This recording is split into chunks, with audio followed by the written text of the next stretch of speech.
mais um episódio. Dessa vez a gente vai conversar sobre um tema denso, transdisciplinariedade e como a gente vai relacionar isso com o corpo e o movimento. Como é muito denso, eu trouxe ajuda. Isabela Crema vai falar um pouco sobre isso, mas também sobre a nossa vivência no movimento, nas nossas imersões, em todos esses anos nessa prática.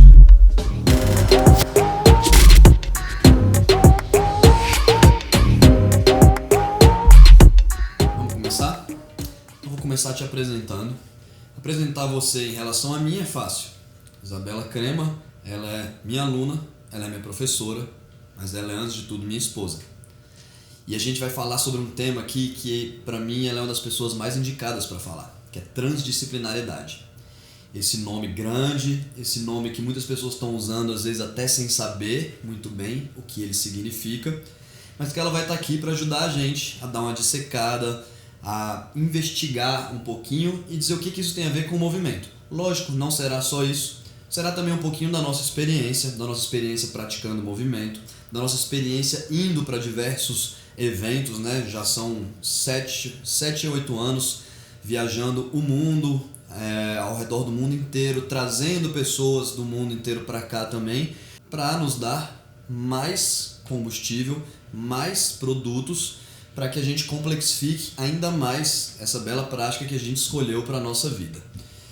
Isabela Crema é formada em psicologia, ela tem diversos trabalhos que não se limitam a isso, ela é professora da Pratique Movimento também, dá aulas aqui, ela tem trabalho com jovens, inclusive com transdisciplinariedade em si, ela tem trabalho em comunidades indígenas, ela tem trabalho até demais, eu acho que ela deveria ter um pouquinho menos, mas ela para mim é uma super heroína, ela dá conta. Queria que você falasse um pouquinho sobre você nesse início. Oi, eu sou psicóloga, sou educadora, eu venho trabalhando com jovens principalmente há muito tempo, com transdisciplinaridade, né, a partir dessa perspectiva mais da educação. Sou praticante de movimento, aqui é uma escola muito importante para mim, para a minha vida, que eu aprendo coisas demais e que eu aplico na minha vida, e aí já começa essa questão da transdisciplinaridade a entrar, né? Mas você falou que é psicóloga, você atende psicologia mesmo, consultório tradicional? Sim, eu atendo no consultório adolescentes e jovens, adultos. Eu coordeno na Unipaz, DF, a formação holística de base para jovens, que é onde a gente aplica, né, uma educação transdisciplinar. Eu também faço um trabalho com um professor meu do Novo México, John Stokes, que a gente vai para o Xingu fazer trabalho em comunidades indígenas. Eu também sou várias outras coisas, sou guia de turismo internacional, né, que também é um grande laboratório para mim dessa mergulho com os jovens, com os adolescentes. E você também tem um trabalho com agrofloresta que coincidentemente fica no quintal da minha casa, onde a gente planta, a gente colhe, a gente beneficia esses alimentos, né? A gente processa eles não no sentido de processar quimicamente, são todos naturais, mas no sentido de sofrer algum processo, que às vezes pode ser só uma secagem, moer. Ontem mesmo você passou o domingo inteiro trabalhando nisso, é um trabalho que te traz muito prazer, mas é um trabalho muito nobre também. É verdade, sou agroflorestora com muito amor.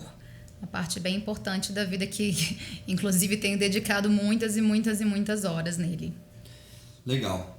Eu vou querer que você fale um pouquinho da sua vivência, do seu background, do seu histórico de atividade física. Eu vou falar um pouquinho do que eu sei. Se eu esquecer alguma coisa, você complementa. E eu vou tentar criar uma linha até o momento que você foi apresentada ao Idô Portal, nosso professor, a essa perspectiva do movimento, a cultura do movimento. Você é uma pessoa que também sempre gostou de atividade física, talvez um pouquinho mais orientada para dança, para música. Você é uma musicista também, esquecemos de dizer isso, inclusive. Você praticou yoga, Ashtanga Yoga, se eu não me engano, durante 8 anos. 12 anos, muito mais do que 8. Você dançou algumas modalidades diferentes. Você fez circo. Você treinou circo, praticou circo, né? Acho que treinar não é uma palavra muito indicada para circo, é praticar. Circo, inclusive, é uma prática talvez mais conectada com o que a gente faz aqui do que algumas outras. E quando a gente se conheceu, eu estava bem no início, em ebulição, sobre essa cultura do movimento que eu havia descoberto há pouco tempo, que em um episódio passado eu já falei sobre isso, vocês podem procurar lá, a história do Rodrigo Saron Lima da Pratique Movimento. E eu fui te mostrar uma entrevista dele. Vocês podem buscar essa entrevista, a gente vai botar na descrição aí, e do portal London Real, com o Brian Rose. E eu falei, eu preciso te mostrar um cara. Eu queria que você visse essa entrevista aqui com ele. E eu já tinha assistido 2 ou 3 vezes, estava viciado e era inglês, e na época eu não sabia inglês tão bem, então eu tinha que ficar assistindo várias vezes, fazendo anotações. E você começou a assistir, eu lembro que você começou a transbordar, usando essa palavra que você mesmo me ensinou, você é uma pessoa que transborda, que não contém as coisas que você sente. E você falou, Rodrigo, o que esse cara está falando é transdisciplinaridade no corpo. Não sei se foi a primeira vez que eu ouvi essa palavra, mas muito provavelmente uma das primeiras. E depois desse dia, um mundo inteiro sobre transdisciplinaridade se abriu para mim, inclusive na formação holística de base que eu me formei na Unipaz também, nas conversas com o seu pai, que escreveu livros e livros sobre isso e outros temas. E aí eu queria que você falasse um pouquinho, me corrigisse se eu falei alguma besteira ou acrescentasse se ficou faltando algo. Faltou a capoeira, que foi muito importante, muito, muito importante na minha vida. Que inclusive foi a porta de abertura para mim, assim, né? Foi a partir da capoeira que eu fui atrás da dança, que eu fui atrás do circo. Então, foi muito interessante mesmo esse dia, porque eu era aquela pessoa que eu queria fazer tudo. Eu tive um período da minha vida que eu praticava Ashtanga, eu acordava, praticava 2 horas de jejum, eu saía de lá, descia com carro, né, na comercial, tomando uma vitamina, ia para o circo, treinava mais 3 horas, almoçava, ia para a faculdade, no dia seguinte eu tinha 3 danças, né, então eu estava fazendo yoga, circo, 3 danças diferentes, eu nunca estava satisfeita, nunca era suficiente. Tinha dias que eu treinava circo 2 vezes no dia, e eu sempre queria, mas eu quero também fazer tai chi, eu quero fazer tal coisa. Então eu tinha essa coisa de ficar buscando e nunca achar um lugar que me atendia por completo. Tanto é que, embora eu tenha ficado no circo, no yoga 12 anos, no circo não me lembro agora, capoeira foram muitos anos também, nada me segurou por muito mais do que isso. E quando você me mostrou aquela entrevista do Idô, eu lembro até que eu estava deitada assim com você, eu comecei a sentar, né? Fui sentando assim, tipo, o que é isso? O que está acontecendo? O que esse cara está falando? Esse cara está falando tudo que eu quero, né? Tudo que eu procuro. E é aí que eu acho que... Eu acho que assim, quando eu escutei o Idô falando, porque é uma entrevista longa, né? Uma entrevista de 1 hora e pouco, não é? 1 hora e meia, sei lá. Então foi uma entrevista que ele teve muito tempo para destrinchar muitas coisas. E a primeira coisa que me chamou muito a atenção foi a abertura, né? A abertura dele. E não é uma abertura qualquer, não é uma abertura solta, é uma abertura que tem um rigor. Né? Por rigor eu quero tô falando assim de uma perspectiva de que eu estou aberta para o mundo, eu quero ver o que está acontecendo, eu tenho essa curiosidade do pesquisador de ir para o mundo e ver o que está acontecendo por lá, no campo da fisicalidade, né? Nesse momento. Só que eu tenho um rigor interno, né? Eu tenho meus parâmetros para saber, não, isso aqui para mim não serve nesse momento, talvez em outro momento. Então eu pego de cada lugar que eu visito um pouco, o que não me serve eu deixo de lado. Isso é transdisciplinaridade, né? É não se fechar dentro de disciplinas. A disciplina ela é uma caixa. Para eu poder dizer, eu sou tal coisa ou eu pratico tal coisa, quer dizer que eu precisei delimitar um campo, né? Onde as coisas acontecem ali dentro. E a transdisciplinaridade, ela traz esse trans antes, que é 3, o 3 que rompe com o binário, o 3 que também vem de transgressão, que transgressão é uma palavra que significa sair do outro lado. Então, é uma perspectiva que eu percebi o Idô trazendo, onde ele trazia, né, que ele bebe de muitas fontes, né, ele ia para a China, estudava na China, mas não se tornava um devoto daquele professor da China. Ele pegava o que aquele cara tinha para ensinar, trazia para a vida dele, trazia para a prática dele, o que fazia sentido ficava, o que não fazia sentido ele descartava, aí ele ia para outro lugar e procurava em outro lugar, né? Então, essa abertura com esse rigor, isso é transdisciplinaridade. Essa busca por não se limitar. Uma disciplina jamais pode ser transdisciplinar, porque são universos diferentes.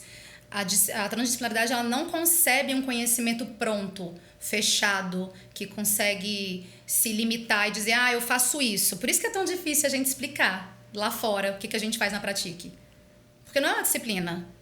Né? E assim, no mundo a gente foi muito habituado a isso. A gente quer conseguir dar nome para o que a gente faz. Esse é um problema, um desafio muito grande que a gente tem. Eu sinto aqui na Pratique que quando a gente quer começar a explicar, as pessoas automaticamente já pulam 3 casas na frente e querem, de acordo com as vivências dela, encaixotar, rotular o que a gente faz aqui. Tá, então é mistura de pilates com circo.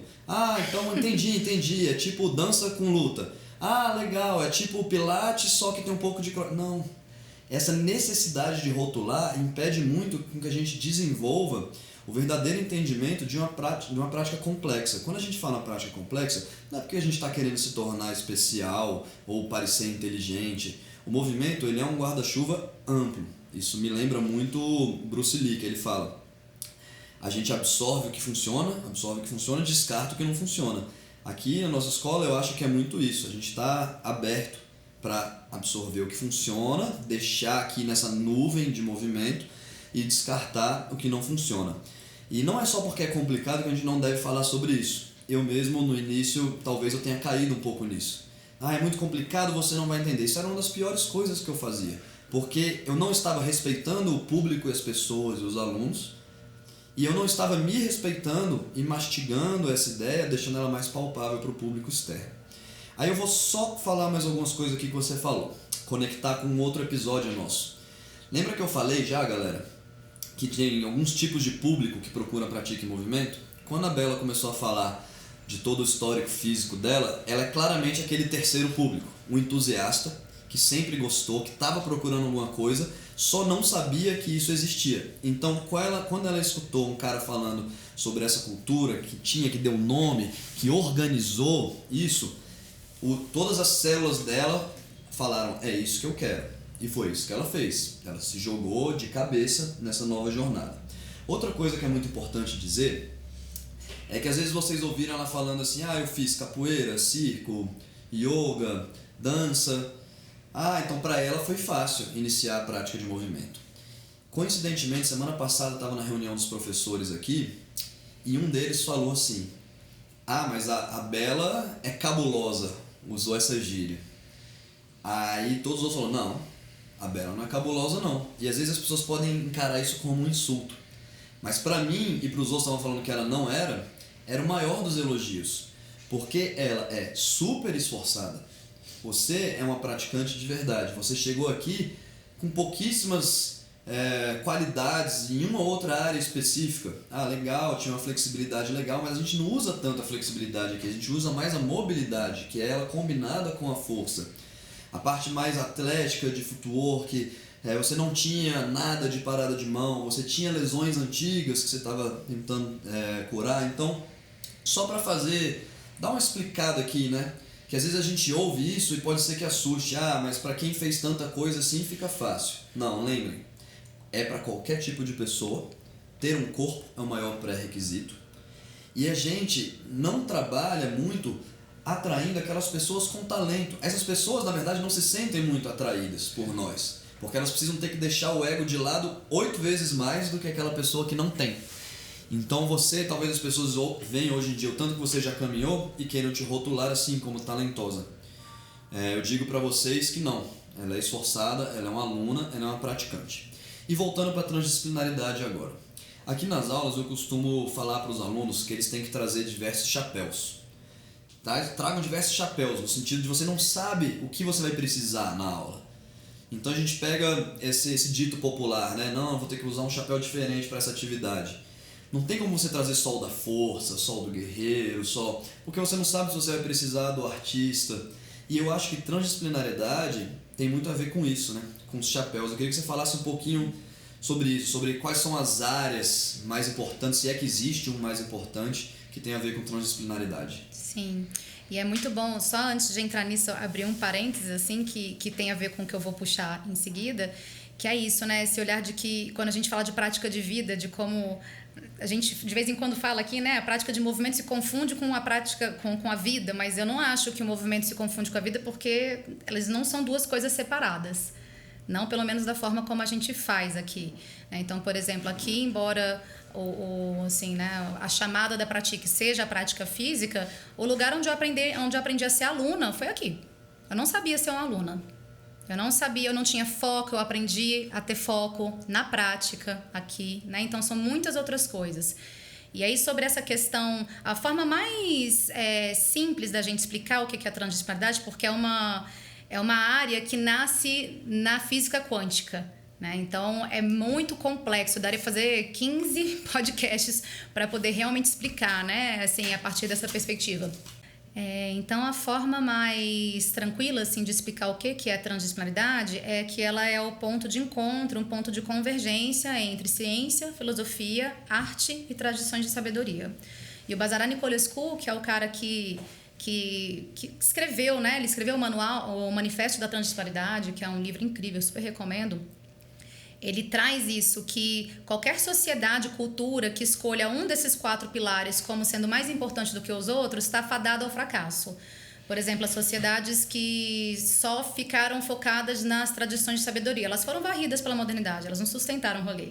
A nossa sociedade, que coloca a ciência como soberana, absoluta, e a filosofia está lá embaixo, e a arte mais baixo ainda, quem é que questiona a ciência? A filosofia questiona a ciência. Então, se a gente não valoriza a filosofia tanto quanto a gente valoriza a ciência, a gente acaba criando uma ciência que é desonesta, uma ciência que está comprometida não com a vida, com os processos de vida. Então, a transdisciplinaridade, a gente fala dela como esse ponto de encontro. E é muito incrível ver como que ela se manifesta aqui a partir do que a gente chama de atitude transdisciplinar. Que é esse olhar refinado, porque assim, a gente não está só praticando o movimento, né? O nome do grupo dos professores, por exemplo, é Pratique Sapiência. Então, é um grupo de pessoas que se debruça com todo o nosso aparelho cognitivo maravilhoso sobre a prática. A gente não está lá só fazendo por fazer, a gente faz o que a gente faz, a gente pensa sobre o que a gente faz, reflete, né? Transforma, puxa daqui, pega de lá, está o tempo inteiro em transformação. Então, não tem como separar. A gente está lá quando a gente está fazendo lá os movimentos mais somáticos, mais ligados um pouco mais à dança. Como é que a gente separa isso de arte? Como é que a gente separa o nosso corpo da arte? Como é que tem arte sem o corpo? Né? Então, na verdade, é uma forma de olhar para o mundo. Só que a forma de olhar para o mundo, o olhar é uma coisa muito importante, porque a forma como eu olho para o mundo, ela tem a ver com o que eu acredito lá por trás. E a forma como eu olho para o mundo, ela vai determinar a forma como eu interajo com o mundo. Então, se eu olho para o corpo e para mim o corpo é uma máquina, eu vou me relacionar com pessoas como se pessoas fossem máquinas. Porque esse é o meu pressuposto, esse é o meu paradigma, esse é o que está por trás do que eu acredito.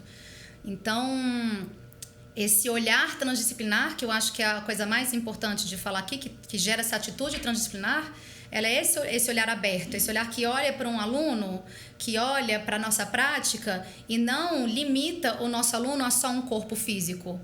Ele não é só um corpo, ele também não é só uma cognição, ele também não é só um corpo emocional, ele é uma totalidade, a gente é uma totalidade.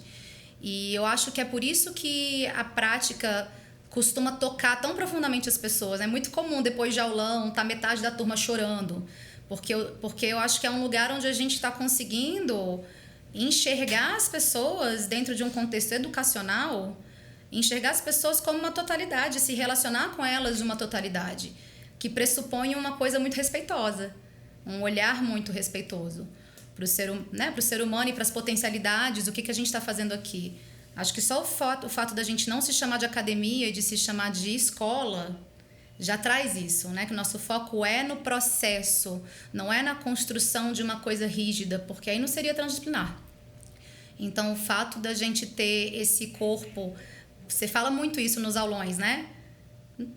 Onde é que a gente vai estar daqui 5 anos, daqui 10 anos? A gente tem ideias, mas a gente não consegue dizer exatamente, porque é uma prática que está aberta, que está o tempo inteiro em transformação, que está o tempo inteiro se lapidando, o tempo inteiro melhorando, transformando. Aí, de repente, isso aqui a gente fazia muito no começo, a gente percebe que não faz tanto sentido botar tanto foco nisso, então vamos botar mais foco em outra coisa e assim a gente vai crescendo e aprendendo. E isso é real, né? Isso é vida. Se a gente olha para a vida, o que é que está pronto? O que é que existe na vida que está pronto? Não tem nada que está pronto. A gente está sempre num processo de ir para algum outro lugar. A gente sobe uma montanha, tem que descer. É um verbo, né? É uma construção. Falei muito sobre isso também no nosso primeiro episódio. Que é a Pratique é uma página em branco. Ela é modular, ela é mutável, ela cria novas conexões, ela se desfaz das conexões antigas. Então toda vez que eu estou lendo sobre transdisciplinaridade ou sobre outras teorias também que tem a ver com isso, por exemplo a teoria rizomática do Deleuze-Guattari, é isso, o conhecimento ele é um rizoma. Acho que tem muito a ver com transdisciplinaridade também. Um rizoma, para quem não sabe, é um gengibre, por exemplo. O gengibre ele é uma raiz que não tem um início, não tem um fim. Você não sabe onde começa o gengibre e onde termina o gengibre. Ele pode crescer por qualquer um dos lados. Se você quebrar ele volta a crescer de novo. Então aqui na nossa prática a gente não bota muito hierarquia. A gente vai mapeando mais ou menos onde a gente está, onde cada aluno está, qual é o seu momento de vida e como você vai usar a prática a seu favor. Coisa interessante que você falou aí sobre, às vezes, nos aulões despertar sentimentos nas pessoas, né? As pessoas, eu acho que estão com abstinência de sentir hoje em dia. E, às vezes, a gente sentir no próprio corpo não tem como fugir. Com a mente, a gente ainda consegue bloquear. A gente cria umas construções, a gente cria uns bloqueios, cria umas couraças e a gente consegue se afastar desses sentimentos. Mas o corpo, ele não mente, não. Ele tá, às vezes, ele vai gritar e vai ser difícil reagir em oposição ao que esse corpo está gritando. Eu falei que o corpo não mente, mas o corpo fala e o corpo mente também. E se a gente só ouvir o corpo, a gente às vezes também não faz nada. Então eu não quero romantizar essa inteligência do corpo, eu não quero dicotomizar, dizendo também que a gente tem um corpo e a gente tem uma mente. É trans, é uma coisa só. Isso é uma dicotomia muito antiga, é muito anos 70, essa divisão. E eu não quero dizer também que a gente tem que sempre ouvir o que o nosso corpo está falando, que é o certo. Porque se a gente só ouvir o que o nosso corpo está falando sempre, vai ter dia que a gente não vai nem levantar da cama. Porque tem dia que ele vai falar assim, fica na cama, pelo amor de Deus, tudo que eu não quero que você faça é que você levante para trabalhar, para fazer esporte. Vai ter um dia ou outro que você vai ter que se respeitar, ser generoso com você, se dar um presente, vai ter um dia ou outro, mas tem que tomar muito cuidado para não usar isso como desculpa, como uma fraqueza, para não seguir em frente. Várias vezes não é isso que vai ser o certo para acontecer. Você falou também sobre o foco, e a gente está falando sobre um tema muito denso. Eu escolhi começar por esse tema mais denso, nossa conversa, porque seria mais fácil do público de vocês, alunos, ouvintes, manterem o foco. Se deixasse mais para o final, talvez já tivesse de saco cheio ali, a cabeça... A gente tem um tempo limitado. Mas isso não quer dizer que a gente tenha que se rotular. Sou focado, não sou focado. Você mesmo disse, eu não tinha foco, eu percebi que eu não tinha foco. Então eu queria deixar um recado aí para vocês pensarem também que foco é treinável. Então foco é treinável. Dito isso, eu vou tentar fazer mais uma pergunta só sobre transdisciplinaridade. Então atenção, foco, treinem agora ainda um pouquinho, tentem mastigar essas ideias. Depois a gente vai para uma parte mais leve, falando um pouquinho da sua história no movimento, dos nossos movement camps na Tailândia, da nossa prática em casa também, descobrir se santo de casa faz milagre ou não. Não sei se a gente vai entrar nesses temas polêmicos para o casal, vamos tentar deixar leve. Mas eu queria que você falasse um pouquinho sobre o especialista e o generalista, e aí depois eu posso fazer uma relação com o que você falar com o especialista e generalista na prática de movimento, na escola Pratique Movimento, na nossa perspectiva que a gente ensina aqui. Muito legal. A gente criou na verdade, o paradigma, né, esse solo onde a gente pisa, né, onde a gente constrói as nossas fundações e constrói as casas em cima, é o paradigma, né, como é que a gente se relaciona com o mundo, o que a gente entende por mundo. A gente vem vivendo já séculos, né, dentro de um paradigma que que gerou um fracionamento da gente. A gente entende, a gente aprende que a gente tem uma mente, que a gente tem um corpo, que a gente tem uma emoção. E por mais que a gente saiba lá no fundinho de que isso é uma grande mentira, que nada é separado de nada, a gente continua agindo na vida como se fosse. E então esse paradigma, né, cientificista, né, que fracionou, pegou o todo, dividiu em milhões de pedacinhos para que a gente se debruçasse infinitamente, que tem o seu lugar muito importante, né? A gente precisa de pessoas especialistas entrando em algumas áreas e descobrindo, fazendo coisas importantes. Ela gerou uma incapacidade geral da gente, enquanto humanidade, de conseguir dar 3 passos para trás e voltar a enxergar o inteiro.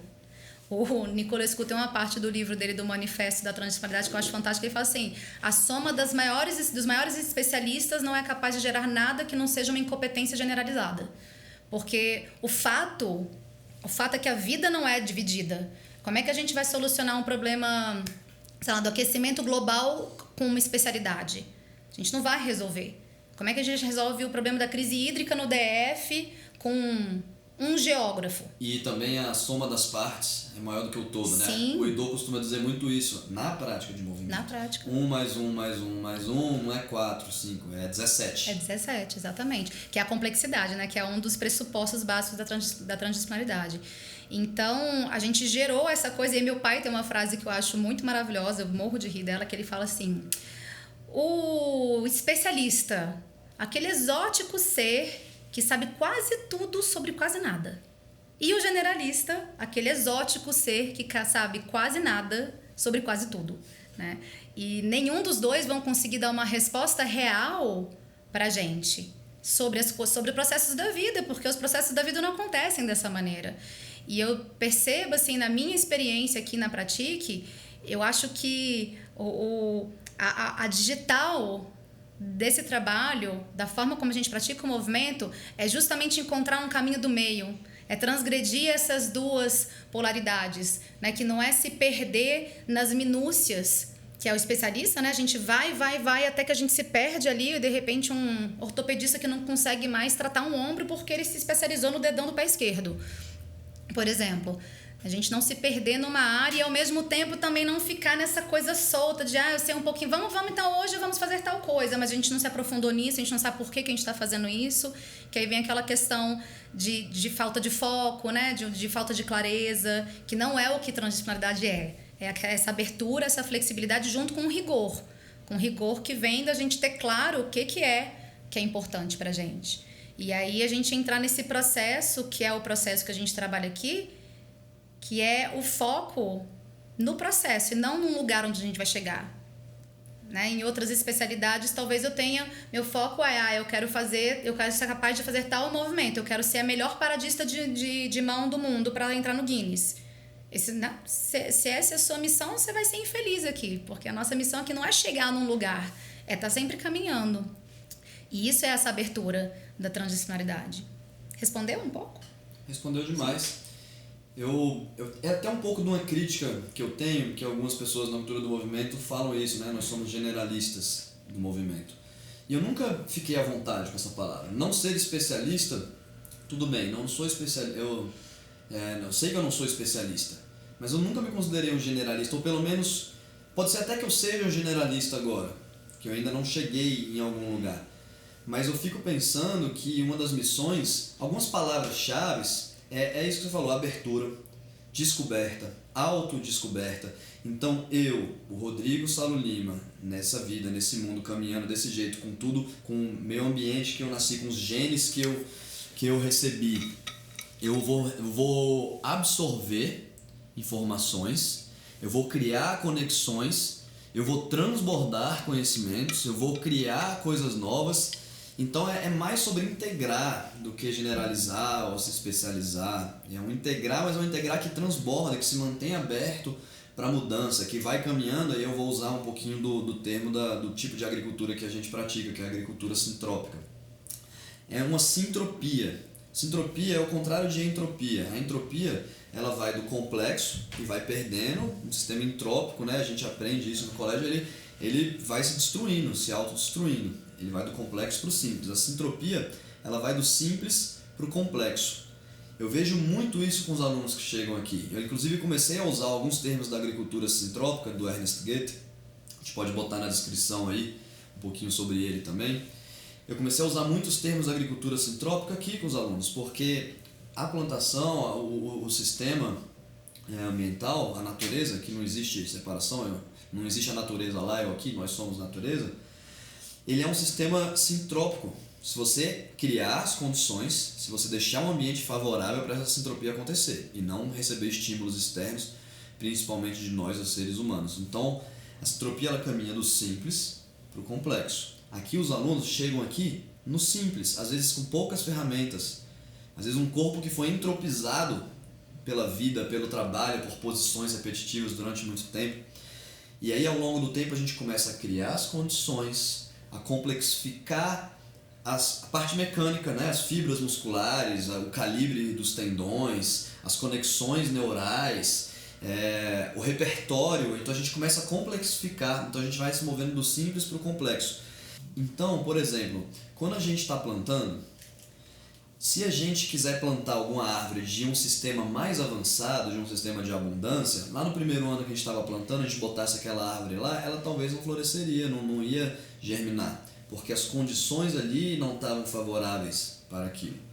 Eu vejo muito isso com os alunos aqui. Não adianta ensinar coisas muito complexas, falar muitos detalhes, se as condições daquele terreno, daquele ambiente, não tem os nutrientes necessários para florescer.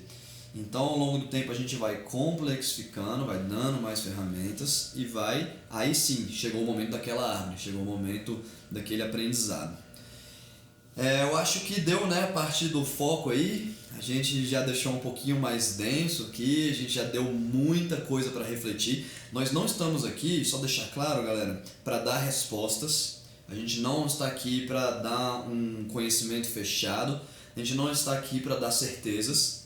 Esse tema, principalmente, a gente está mais levantando dúvidas, levantando reflexões, deixando uma pulguinha atrás da orelha aí, para vocês mesmos fazerem a conexão de transdisciplinaridade com a prática de movimento, com a vida, porque como a Bela bem falou aí, não tem separação, movimento-vida. Eu falei isso na introdução do primeiro episódio. Vida é movimento, movimento é vida. Quando acaba o movimento, acaba a vida. Então a gente potencializar o movimento, para mim, é potencializar a vida. Deixa eu só para finalizar essa parte, só fazer um parênteses com isso que você falou por último, que eu achei que a sua fala foi um exemplo perfeito de tudo que a gente veio falando aqui. Que a transdisciplinaridade, ela procura essa unidade no conhecimento, não no sentido de criar um conhecimento que seja único, que explique tudo, mas isso, de saber que será que é muito diferente eu olhar para um cuidado com o solo e olhar para um cuidado com o meu corpo?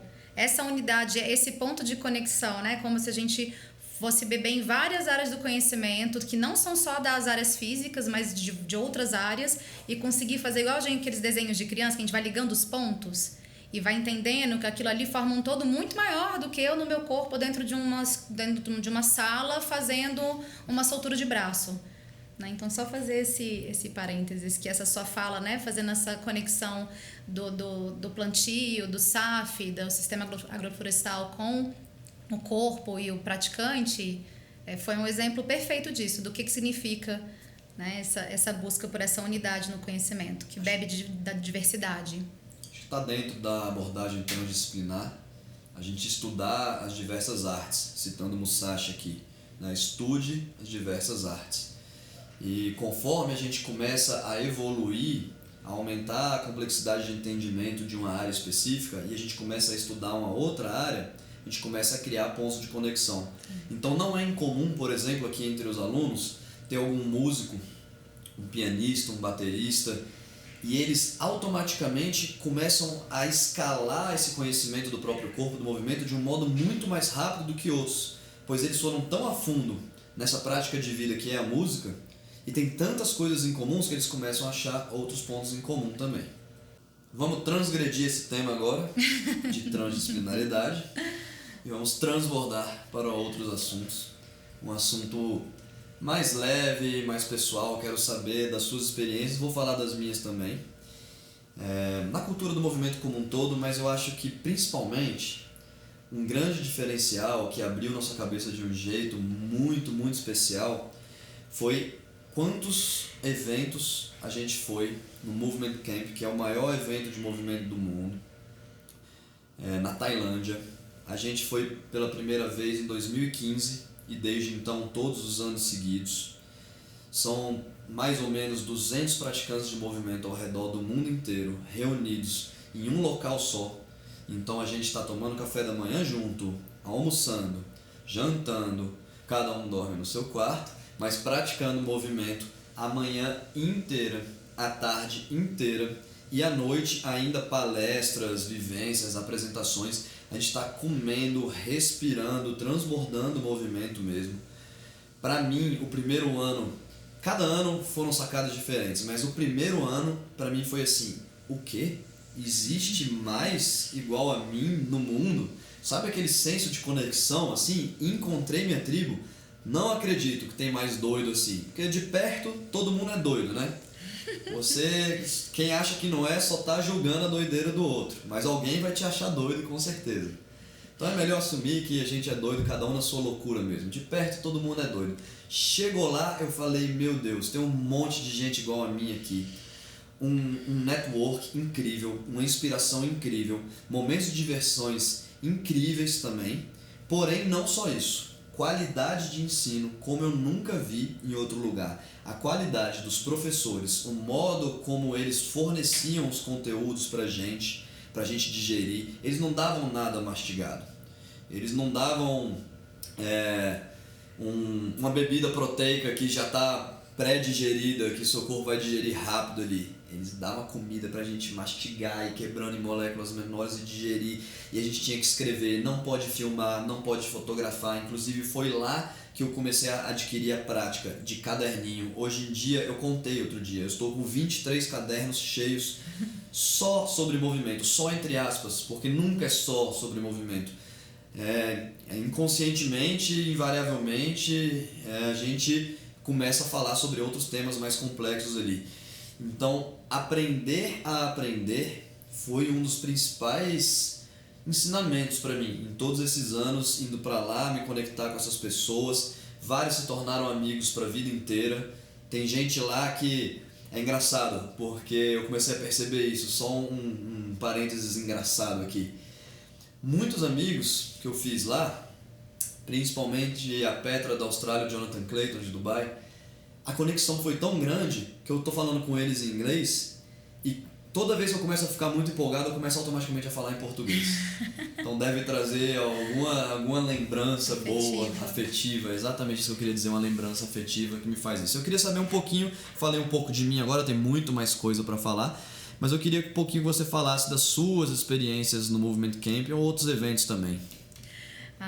Primeiro Movement Camp que a gente foi, a minha sensação foi tipo assim, cara, fodeu. Porque eu não vou mais deixar de vir, assim, né? Não era mais uma pergunta, você vai no ano que vem? Não era uma pergunta cabível, assim, era um caminho sem volta. É muito difícil colocar em palavras, assim, inclusive eu tenho uma tendência de ser boa em colocar em palavras essas coisas. Eu lembro que eu tinha necessidade de escrever sobre a experiência. Eu levei, 7 dias, eu não consegui escrever nada, porque não, sabe? Eu levei muito tempo para conseguir integrar tudo que acontece lá, mas assim, a qualidade do processo de ensino, a qualidade dos professores, a qualidade da comunidade, das pessoas que se acoplam ali junto desses professores, era uma coisa realmente muito incrível. E eu aprendi, assim, coisas para minha vida, inclusive nas minhas sessões de terapia, quase toda sessão eu em algum momento faço alguma referência ao IDO, à cultura do movimento, a pratique, a esse corpo, né, de conhecimento que está sendo criado. Entre elas, algumas coisas muito importantes, né? Por exemplo, eu expandi incrivelmente o meu entendimento sobre o que é uma ética, o que é ética dentro de uma escola, né? O que é respeito por uma prática? O que é um respeito por um professor? Algumas coisas que eu nunca tinha parado para pensar e que, né, por exemplo, a primeira coisa que o IDO faz quando a gente chega no Movement Camp, na primeira reuniãozinha de manhã, antes da gente ir para as primeiras aulas, ele dá todos os avisos e ele falou uma coisa que eu achei muito impressionante. Ele disse assim, não tomem os professores como seus reféns. Professor é gente, professor precisa sentar, comer, descansar, ficar em silêncio. Então, às vezes, assim, é interessante isso, né? Que não é óbvio, né? Eu fui para o Movement Camp, a gente praticava de 8 a 10 horas por dia de movimento. Então, ou seja, uma coisa que a priori é extremamente físico. E muito do que eu levei embora de lá foram reflexões que extrapolam, né? Esse mundo físico. De ética, de respeito. Por exemplo, uma outra coisa que me tocava muito, assim, e a Chay falava muito disso, assim, com muita clareza, de que eles tinham uma forma de entregar pra gente o que eles estavam pedindo tão completa, tão, ao mesmo tempo, não é uma alimentação líquida, mas eles oferecem aquele conteúdo de tantas maneiras diferentes, tão completas, que eles entregam toda a responsabilidade na mão do aluno. Porque não tem mais o que ser dito daquilo ali. Se você não observou, né? Uma outra coisa que eu achava muito incrível também é a forma como o Ido acordava a gente, assim. Quando tinha um aluno na sala que estava com uma cara meio brocochô, assim, né? Ou com um jeitinho de sono, a forma como ele dava também não tá fácil para mim aqui, não. Eu tô demonstrando para você, eu tô mostrando para você o meu desinteresse. Então, são várias coisas que são para além do mundo da prática física que me ensinaram incrivelmente. Acho que um outro professor nosso que falou uma coisa muito interessante é o Martin Kilwald. E ele falou que hoje em dia está um excesso de curso de formação de professor. Mas isso aí, se eu não me engano, ele ouviu de um outro professor dele. Eu não vou saber citar agora, infelizmente. Mas aí eu ouvi dele e eu tô passando para vocês. E ele estava sentindo falta de curso de formação de aluno, que as pessoas têm que aprender a ser melhores alunos. E isso foi uma das coisas que eu mais aprendi indo para esses eventos. Além de que eu aprendi a procurar bons professores. Hoje em dia eu tenho diversos professores que talvez eu não tivesse ido atrás, meu filtro não tivesse muito bom para saber separar um mau professor de um bom professor. Então hoje em dia eu tenho diversas pessoas que eu me inspiro, posso falar sobre elas outras também. O Ido com certeza foi o momento de ignição mais potente para mim, mas eu continuo bebendo de outras fontes para poder criar a minha fonte, a fonte do Rodrigo Salo Lima, né? E aí as pessoas virem beber aqui dessa fonte também. Então, para ser um bom professor, o pré-requisito máximo, na minha opinião, é ser um bom aluno. E às vezes as pessoas querem pular etapas, elas querem se chamar de professor de movimento antes de ser um praticante de movimento. Praticante a gente nunca vai deixar de ser, galera. Se a gente está se chamando de prática de vida, então ser um praticante é um pré-requisito para continuar dentro dessa prática. A Chay também, isso que você mencionou, só para eu não me perder, você mencionou da responsabilidade, né? A gente tenta explicar muito bem aqui a tarefa. Então, ser um professor, se eu não me engano, foi a Fátima Freire que falou isso, filha do Paulo Freire. Ela falou: o papel do professor, ele é muito pequeno, ele é muito curto. Não é pequeno, ele é curto. Tanto o intervalo de tempo que ele pode intervir, e a pessoa vai viver a vida dela. Para isso, ele tem que se esforçar para ser o melhor dos melhores profissionais. Ele tem que estudar diversas áreas para que naquele intervalo curto seja o mais potente possível, para o impacto que ele causar naquela pessoa seja potente, seja duradouro. Então, acho que o professor ele tem que ser artista, tem que ser poeta, tem que ser cientista, tem que ser caçador, tem que ser tudo. E tem que ser um comunicador também. Eu mesmo, foi uma das metas, eu costumo botar metas, tá? Todo ano, esse aí eu adoro, eu recomendo a todos fazerem, se faz sentido para vocês, no final do ano, Réveillon ali, virada, eu boto minhas metas. De 2016 para 2017 eu botei me tornar um melhor comunicador. Porque eu sentia que eu tinha muitas ideias na minha cabeça, mas que não conseguia botar elas para fora. Então se comunicar é uma coisa muito importante para quem está aqui dando aula. E a gente tenta se comunicar de uma forma clara.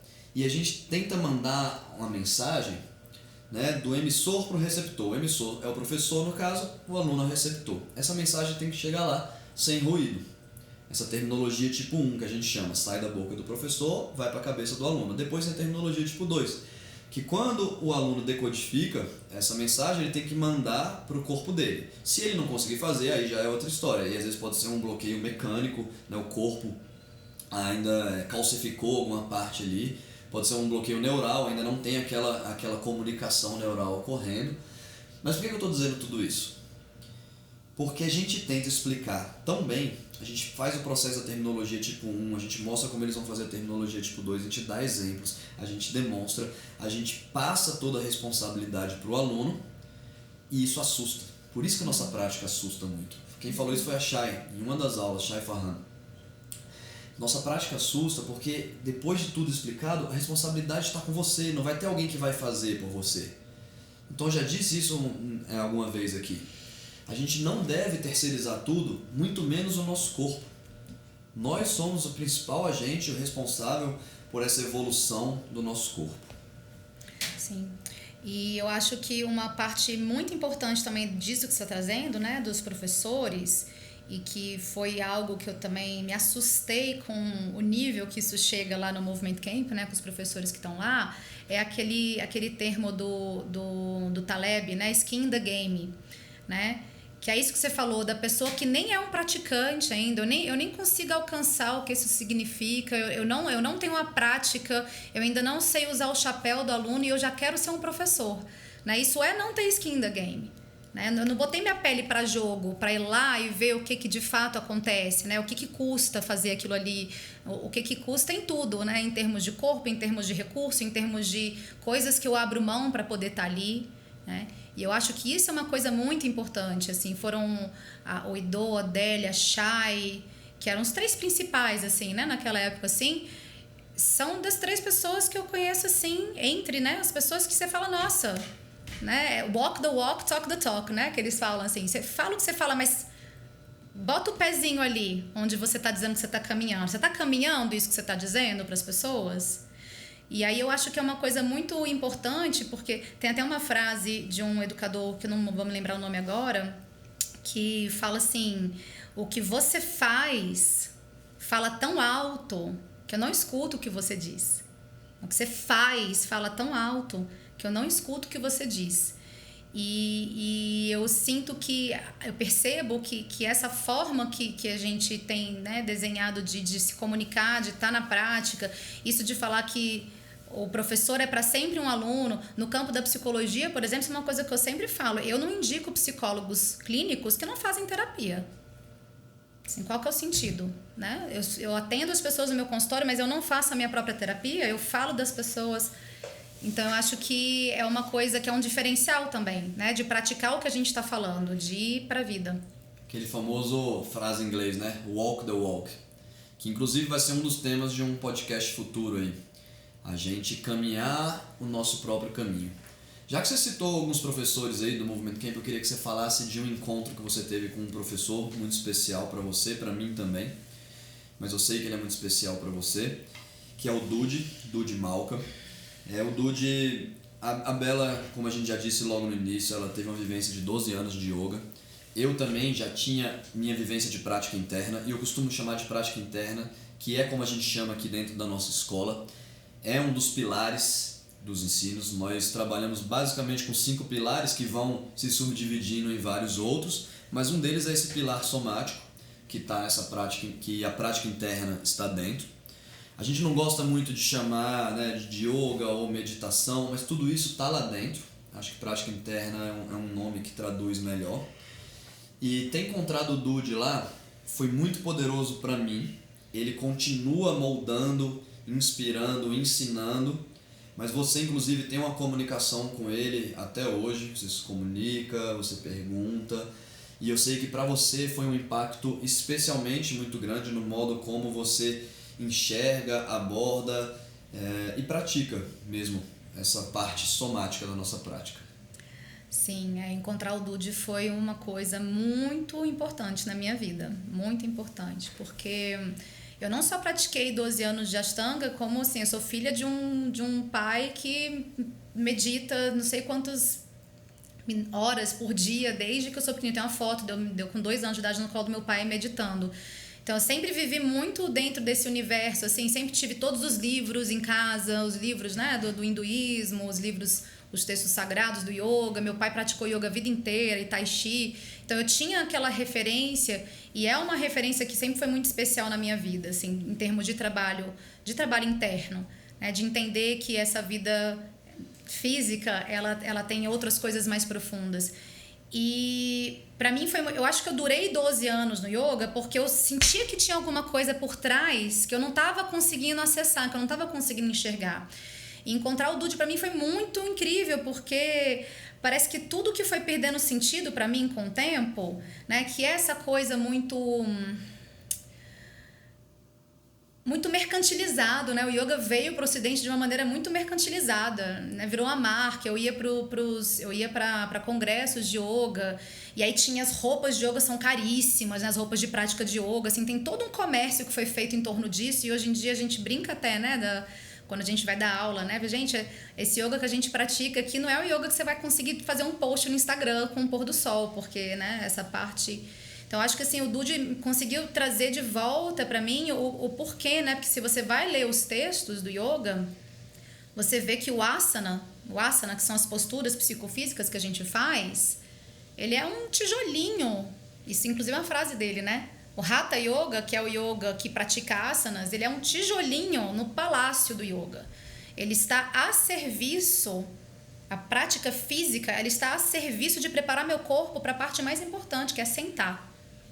Ele fala que todos os asanas, a função principal de todos os asanas é te preparar para o único asana que realmente importa, que é ficar sentado. O primeiro Yoga Sutra é Yoga Chitta Vritti Nirodha. Yoga é o cessar das ondulações mentais.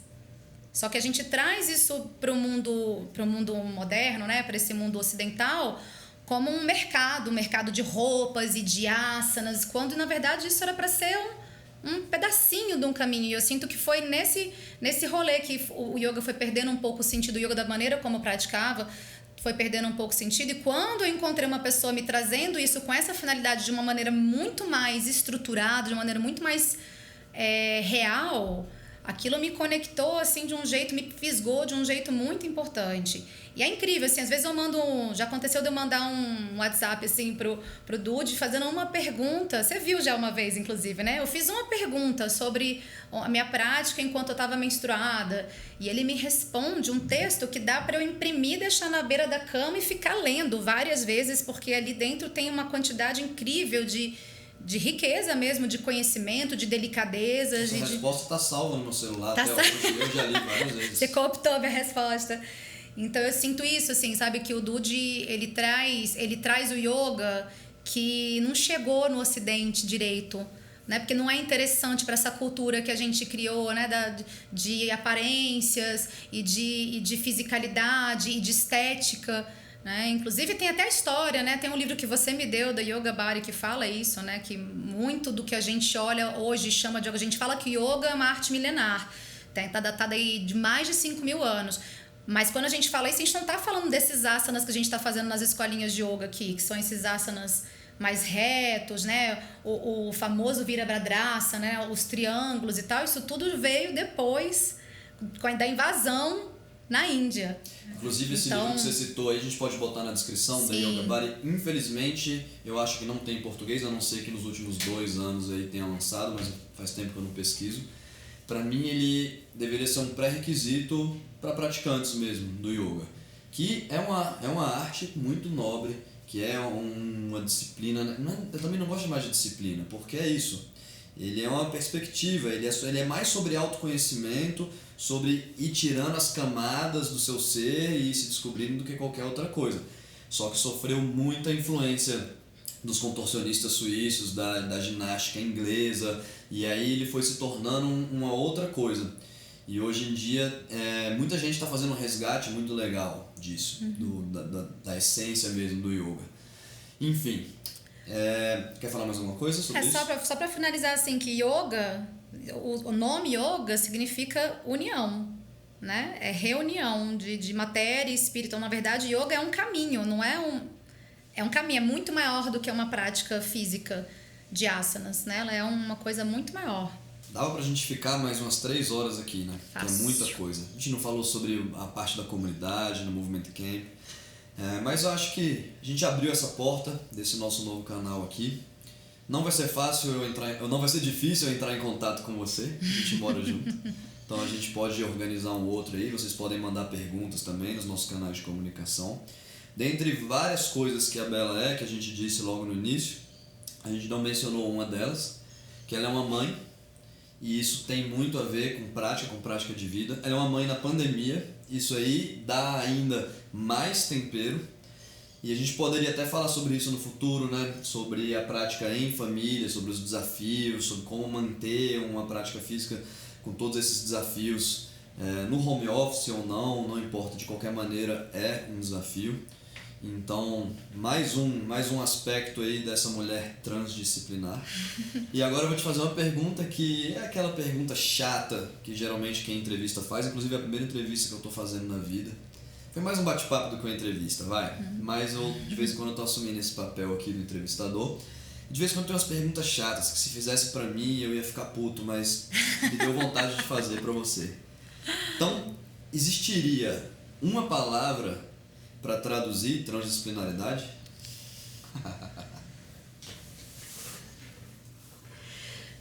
Existe, eu vou falar só porque é o final e a gente já falou bastante, porque senão é fácil das pessoas reduzirem, né? Mas eu acho que se é para escolher uma palavra para dizer o que é uma postura de transdisciplinar na vida, é essa abertura com rigor. Abertura, gostei. Abertura. Você escolheu uma palavra aberta. Ou seja, ela fugiu muito bem, galera. Ela não fugiu, não. Respondeu de verdade, é isso. É abertura, é estar aberto para possibilidades, é a nuvem, é absorver o que funciona, o que faz sentido, descartar o que não funciona. Com certeza, abertura é uma ótima palavra, parabéns, eu não tinha pensado nisso. Massa, muito obrigado, eu acho que foi muito bom pra gente começar. Se vocês tiverem perguntas, sugestões, opiniões sobre esse nosso episódio aí, pode mandar nos nossos canais. Vai estar tudo na descrição aí, Instagram, site, e-mail, WhatsApp da Pratique Movimento. Pode procurar a Bela nas redes aí também. E é isso, muito obrigado. Obrigada a você.